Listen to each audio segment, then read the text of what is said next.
honestly my absolute honor and privilege that you are here with me. I'm so moved by all the work that you've done for so many people across Iran. It's so like such an incredible thing you've done in your life. And I'm on behalf of people here, I'm just grateful that you were sharing this. Thank you. You're very welcome, and I'm here to listen from you. I'm ready. Thank Thank you. you. So, first of all, just want to ask, going straight into the question. So, what was your first feeling when Iran changed into an Islamic republic in 1979? Was it like a gradual change, or did you feel the change straight away? Before Ayatollah Khomeini came to Iran from exile, he was saying many beautiful things, and we were all very impressed by what we were hearing. He was saying things such as, once I'm there, everyone will be free, there will be equal rights for everyone, and we were deceived by his but it all changed when he arrived in Iran, and whatever he said, he did the opposite. For example, on 8th of March of that year, when the year of the revolution, there was an announcement from the Iranian state radio saying all women who work in governmental organizations have to observe the hijab, the dress code. And that's why when I realized he's a liar, and I separated my path from that of the revolution, and to date I have been an activist. I've been opposing all the discriminatory laws that they have imposed on women. Absolutely. I'm just absolutely incredible. And, absolutely. So, how did you manage to speak out despite all of the dangers that the regime constantly posed, the harassment and the intimidation? Like, what helped you to carry on speaking out? When you actually believe in a cause and you believe in the path you're following, you're ready to pay any cost. And my aim was always equality. And to achieve equality, I paid the price. For instance, I was imprisoned. All my assets were confiscated. My NGO, my law firm, they were raided and they were closed down.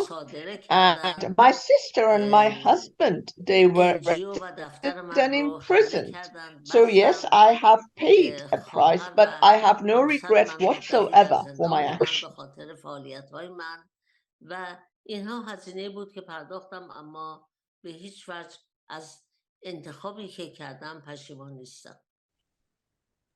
I totally understand, and it's just so brave, like that you were able to do that. And how did you mentally and psychologically and emotionally survive in that environment on a daily basis? Because it's almost like post-traumatic stress disorder, just like going through that continuously.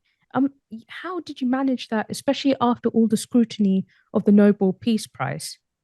As I told you, when you believe in a cause, you really firmly believe in that cause, it gives you strength. Plus the fact that I believe in the existence of God, which has also given me strength. Yeah, absolutely. I totally understand that. And how do you think the next generation could help change Iran? Because obviously we're seeing lots of change happening now. So how do you think they can help? The young generation in Iran is fortunately even more courageous than our generation was. And see, since September, when another revolution started in Iran, we've seen for the first time how even high school girls and boys have taken to the street, and they are protesting alongside their parents.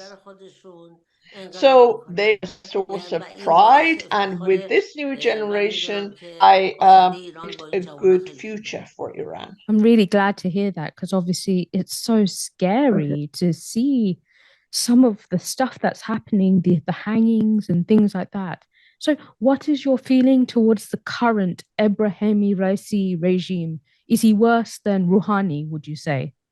Um, in Under the Islamic Republic of Iran, a president has virtually no power. It's the supreme leader who has absolute power.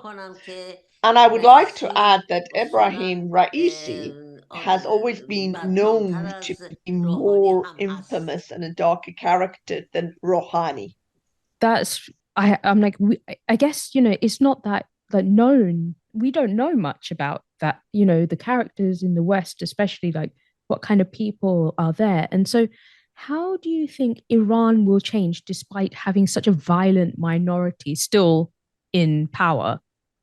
This government has been in power for the past 43 years, and they have been ruling over the people with repression and crackdowns. And the current conditions are such, however, that the courage of the people by far exceeds the violence meted out by the government. Yeah, no, I'm like, I think it is, you're right. It's like a people movement happening right now. You're absolutely correct. And, obviously, since Iran's relationship with the West has obviously changed since the nuclear deal with Obama. So what do you think Iran's future will be with the rest of the world, like moving forward, given what's happening at the moment? Iran's relationship with the West, especially with the United States, has been very bad since the 1979 revolution. Yes, Iran and the United States, they did sign the JCPOA accord, nuclear accord, but it doesn't mean that they started any kind of relations, diplomatic relations, and nothing has changed. Iran has to have a good relationship with the West because the economic situation currently in Iran is at its worst, and that is one of the weak points of the regime. That's really interesting. So that it means it's very reliant, I guess, on the West as a result. And so I want to ask something really personal, which is how are you doing now? Currently, thanks to the contacts I have with my colleagues in Iran, I am doing my utmost to help.